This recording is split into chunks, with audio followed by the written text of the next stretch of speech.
Snake. You finally came.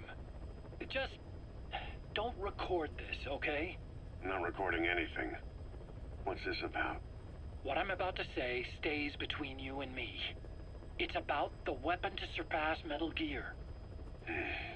You know a researcher by the name of Clark? He works in the biotech industry. Real advanced stuff.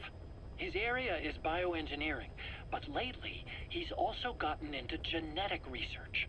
Never heard of him. Well then, what do you know about cloning? I think I've heard enough. Hold on, this is important. Cloning lets you create a genetic copy of an organism. You take the nucleus of one of its cells, and you swap it with the nucleus of an unfertilized egg from another member of the same species. They started out working with plants, but since then they've had success with other organisms, including mammals. It's a hot area for a lot of places right now. Corporations, universities, research groups. There's no shortage of scientists out to get famous and patent their work, with morality taking a back seat. Isn't that a little outside your field? It's got nothing to do with my research. But I thought it might be of interest to you. Cloning, and Dr. Clark, I mean. Go on. Now, this is really highly classified stuff, but I've heard that an American biotech company has successfully cloned a human being.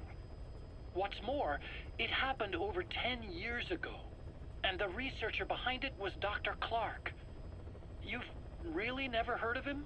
I don't meet many doctors. This Dr. Clark is a complete ghost, even to others in his field. His age, where he comes from, that might not be his real name. And I can't even say for sure he's a he. Clark's employer, ATGC, its company motto is embracing your hopes, preserving talent. What does this have to do with me? Cypher. Dr. Clark works for ATGC, and they have connections to DARPA. Cypher couldn't function without the communications network DARPA's built.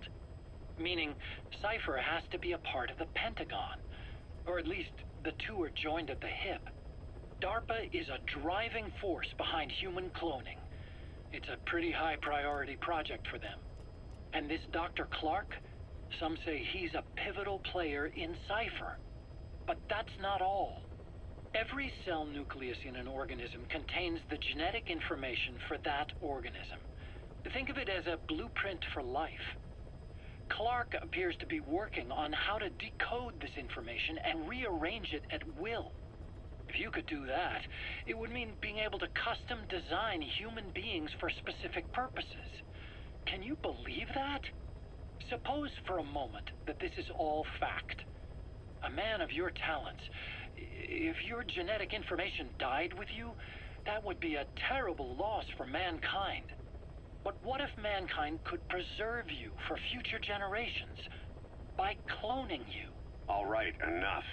I get the idea. Look, I know it's inductive reasoning, but this weapon to surpass Metal Gear they're developing in Africa, I believe it's something that uses this new technology. Speaking as a fellow scientist, it chills me to the bone. That's rich coming from you. If genes serve as our blueprint, then I wonder if they include an impulse that drives us to tweak the design. Can you imagine that?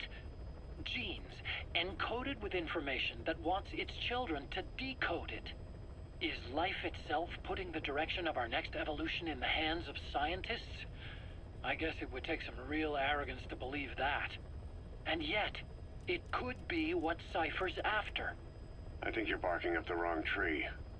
But that was an interesting story. It'd make a good movie. You have to believe me. Where'd you hear all this anyway? Where?